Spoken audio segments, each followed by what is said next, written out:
नमस्कार, मैं डॉक्टर अमित कुमार पाठक आज आपके साथ एक जानकारी साझा करना चाहता हूं कुपोषण यानी माल न्यूट्रिशन से संबंधित। कुपोषण हमारे शरीर में आवश्यक पोषक तत्वों की कमी होना, हमारे भोजन से वह आवश्यक पोषक तत्व हमारे शरीर में ना पहुंच पाना, या फिर दूसरे एक चीज़ और भी होती है कि आवश्यक पोषक तत्वों का आवश्यकता से अधिक पहुंच जाना, यानी पोषक तत्वों की कमी या पोषक तत्वों की बहुत अधिकता हो जाना ही कुपोषण है। कुपोषण में हम इन दोनों चीज़ों को शामिल करते हैं। हालांकि ज़्यादातर हमारे यहाँ प्रचलित भाषा में यही माना जाता है कि हमारा शरीर कमज़ोर हो गया है तो ही कुपोषण है, लेकिन यदि हमने शरीर को अत्यधिक पोषण दे दिया तो भी कुपोषण ही है। तो ये दोनों प्रकार हैं जो कि कुपोषण यानी माल न्यूट्रिशन के अंतर्गत आते हैं। अल्पोषण और अतिपोषण। अल्पोषण यानी पोषक तत्वों की कमी और अतिपोषण यानी अधिकता, मोटापा या चर्बी आ जाना। तो मित्रों, पोषक तत्व कौन कौन से होते हैं? सबसे पहले तो ये जानना चाहिए कि पोषक तत्व हैं कौन कौन से।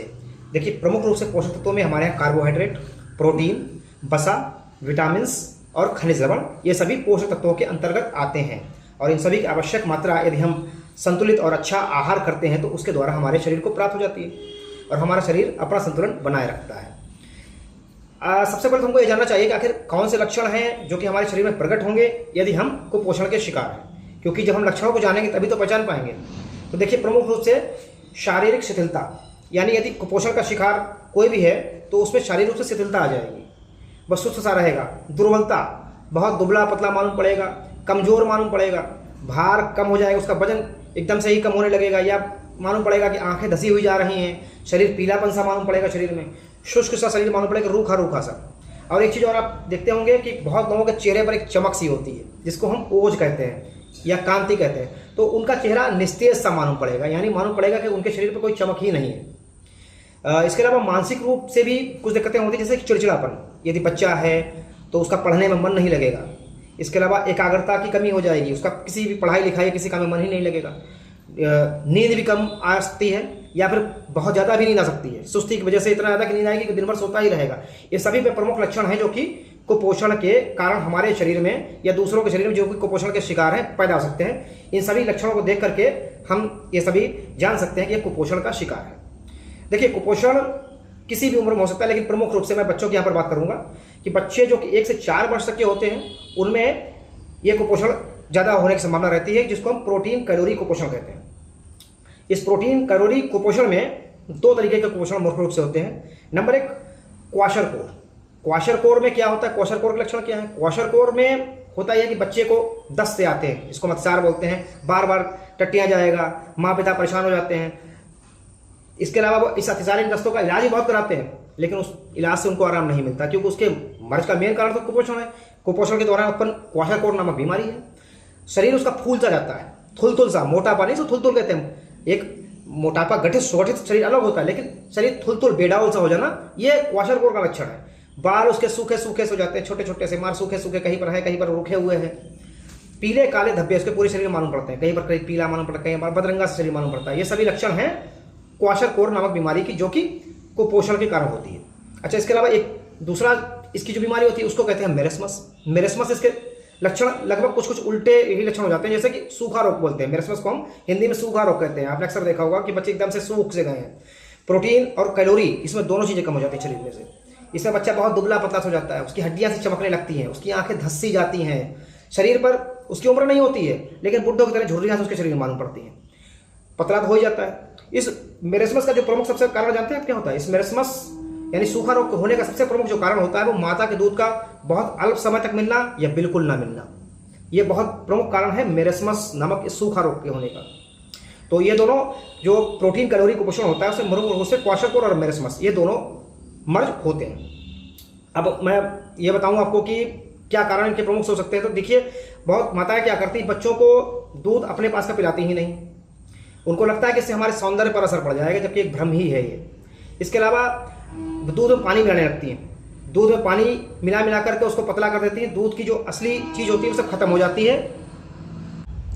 इसके अलावा डब्बे वाले दूध, जो दूध का पाउडर आता है, अपने पास दूध ना दे करके, यदि माता के पास दूध उपलब्ध नहीं है तो वो तो एक अलग समस्या है, लेकिन यदि माता के पास दूध उपलब्ध भी है फिर भी वो डब्बे वाला दूध पिला रही है, इसको आप क्या कहेंगे? ये शायद जागरूकता का अभाव ही है, उस डब्बे वाले दूध का सेवन, जिससे कि जो उचित पोषण पदार्थ है उस बच्चे को मिल ही नहीं पा रहा है, जिससे वो कुपोषण का शिकार हो रहा है। इसके अलावा हमारे आप आसपास देखिए कि सबसे ज़्यादा प्रचलन बढ़ा है फास्ट फूड खिलाने का। पैकेट में बंद चीज़ें जो कि लाल, हरे, नीले, पीले, चमकदार पैकेट्स में बंद रहती है, जिसमें कैलोरी बहुत होती है, यानी नमक और शक्कर, जिसमें केवल नमक और शक्कर की ही मात्रा पाई जाती है। बाकी वो जंक फूड होते हैं जो कि हर तरीके से केवल नुकसानदायक होते हैं। वे अपने अपने बच्चों को, चूंकि पड़ोसी के बच्चे ने खिलाया तो मुझे भी खिलाना है, ऐसा ना हो कि जब उसका बच्चा खा सकता तो मैं किसी से कमजोर होगा। इस भावना से जो हम अपने बच्चों को जो पैकेट पकड़ाते हैं, ये बहुत ही गलत है, ये उनके लिए नुकसानदायक है। तो ये फास्ट फूड का सेवन बहुत ही बुरी चीज़ है। और इसके अलावा आपने देखा होगा कि बच्चा जब खाता है तो माता पिता के साथ खाता है, तो हम लोग या तो माता क्या करते हैं, उसको बच्चे को 1-2 बार खिलाने की कोशिश की और बच्चे ने मुंह सा बनाया या उल्टी से करने लगा, वो भाग गया। 5 मिनट बाद ये इसको भूख नहीं लगी, ये नहीं खा रहा है, गलत। बच्चों को खिलाने के लिए, छोटा बच्चा है आपका 4 साल तक का, तो उसमें इतनी समझ नहीं होती, उसको प्यार से खिलाना चाहिए और कम से कम आधे से 1 घंटे का समय उसको खाना खिलाने के लिए खर्च करना चाहिए। धीरे धीरे उसको समझा करके, बहला करके, प्यार से खाना खिलाने का प्रयास करेंगे तो बच्चा खाना अवश्य खाएगा। उसको 5 मिनट में ही बस फटाफट निपटाना ठीक नहीं है। तो ये सब वो चीज़ें हैं जो कि कुपोषण का प्रमुख कारण बनती हैं जाकर के। कुपोषण होने से फिर क्या होता है, कुपोषण होता है तो उसको फिर डायरिया होना शुरू हो जाता है, डायरिया निमोनिया बन जाता है, इन्फेक्शन होता है। जब डायरिया निमोनिया बनता है तो बच्चे में भूख की प्रवृत्ति अपने आप कम हो जाती है। जब बच्चे में भूख की प्रवृत्ति कम हो जाती है, जब वो खाएगा नहीं, उसका वजन कम होने लगता है। जब वजन उसका कम होता है और ये चूंकि इन्फेक्शन पीछे से आया तो उसकी इम्यूनिटी कमजोर हुई तो वो बार बार बीमार रहने लगा, और जब बच्चा बार बार बीमार रहने लगा तो वह कुपोषण का शिकार हो गया। यह एक चक्र सा चलता है क्योंकि सब चीज़ें एक दूसरे से जुड़ी हुई हैं। इसका एक ही उपाय है, अपने बच्चे पर समुचित ध्यान दें और उनको समय पर उचित भोजन करवाने का प्रयास करें। दाल, चावल और घी, यदि बच्चा आपको थोड़ा बहुत खाने लगा है ना, तो ये बहुत ही अच्छी कंप्लीट डाइट होती है। इसको मिलाकर के अपने बच्चे को खिलाने का प्रयास करें, ये बहुत ही अच्छे परिणाम देती है। अब मैं आऊँ कि क्या कर हम और उसके अलावा क्या कर सकते हैं। देखिए, सबसे बड़ी जरूरी चीज़ तो है वो जागरूकता। हमें और आपको जागरूक होना पड़ेगा कि यदि हम समय पर उचित भोजन अपने बच्चों को नहीं देंगे तो वो कुपोषण का शिकार हो जाएंगे। यदि एक बार उनका शरीर कुपोषण का शिकार हो गया तो अनेक बीमारियों से घिर जाएगा। इसीलिए सब काम को छोड़कर सबसे पहले यदि हमको किसी चीज़ पर ध्यान देना है तो अपने बच्चों के उचित पोषण पर ध्यान देना है। इसके अलावा खाने में कुछ चीज़ों को हम शामिल करें, जैसे कि फल। बच्चा यदि आपका केला खाता है तो उसको केला खिलाइए। जो बच्चा आपका फल पसंद करता है, और मौसमी ताज़ा फल होना चाहिए, वो प्रिजर्व किया हुआ फल महंगा भी मिलेगा, उसको खिलाने का कोई उचित लाभ भी नहीं होगा। जो मौसमी फल बच्चा आपके साथ में खाना चाहता है उस बच्चे को अपने फल का दीजिए। यदि आपका बच्चा अंडा खाना पसंद करता है और इतना उसको अब्जार कर सकता है, डाइजेस्ट कर सकता है, तो आप अंडे का सेवन उस बच्चे को करवा सकते हैं। अपने हरी सब्जियाँ, आप किसी भी ऐसी रेसिपी बनाएं जिसमें हरी सब्जियों का उचित समावेश हो, वो आप बच्चे को खिलाएं। संतुलित आहार, सब चीज़ों की जो कुपोषण को बचाने की कुंजी है, यदि कुपोषण से बचना है तो संतुलित आहार का सेवन ही करना है। और हम सभी समय समय पर बताते रहते हैं कि तिरंगा भोजन यानी हरा, लाल और सफ़ेद तीनों रंग के पदार्थ यदि हमारे भोजन में शामिल हैं तो वो तिरंगा भोजन कहलाता है, और ये एक समुचित आहार होता है। तिरंगा भोजन का सेवन हमको करना है।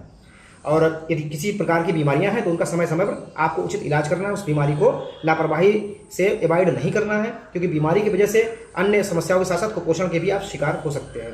तो ये सभी प्रमुख जानकारी थी जो कि आप सबको साथ मैंने साझा की है और आपको जागरूक करने की कोशिश की है। यदि हम जागरूक रहेंगे तो हमारा समाज सुंदर, स्वच्छ और एक उन्नत भारत के निर्माण के लिए हमेशा प्रयत्नशील रहेगा। जय हिंद, जय भारत। और अंत में इतना ही कहना चाहूँगा कि प्रथम सुख निरोगी काया, उसके बाद धन दौलत और माया। जय हिंद, जय भारत।